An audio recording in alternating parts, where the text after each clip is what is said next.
നിങ്ങൾ ഈ ഒരു ടണൽ ശ്രദ്ധിച്ചോ? ഒരുപാട് ദൂരമുള്ളൊരു ടണലാണത്. ഈ ടണൽ ചില ആൾക്കാർ കാണിക്കുന്നത് പോലെ ചുമ്മാ ഫോട്ടോഷൂട്ട് നടത്താനായിട്ടുള്ളതല്ല. ഈ ഒരു ടണൽ കടന്നു ചെല്ലുന്നത് നിങ്ങൾ വേറൊരു ലോകത്തിലേക്കാണ്. ദുബായിയുടെ ഒരു പക്ഷെ നിങ്ങൾ ആരും കാണാത്തൊരു ലോകം, ക്രീക്ക് ഹാർബർ എന്ന് പറയും. അതിൻ്റെ ഒരു കാഴ്ചകളാണ് ഞാൻ നിങ്ങളെ കാണിക്കുന്നത്. ദാ ഈ മുൻപിൽ കിടക്കുന്ന കാറുകൾ കണ്ടാൽ തന്നെ അറിയാലോ ആരൊക്കെയായിരിക്കും ഇതിൻ്റെ ഉള്ളിൽ താമസിക്കുക എന്നുള്ളത്.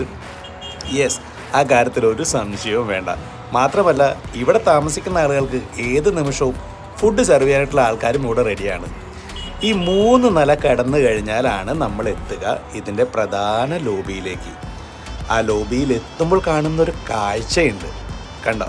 ചിലപ്പോൾ ഒരു യൂറോപ്പാണെന്ന് തോന്നും. യെസ്, യൂറോപ്യൻസ് ആണ് കൂടുതൽ ഇവിടെ താമസിക്കുന്നത്.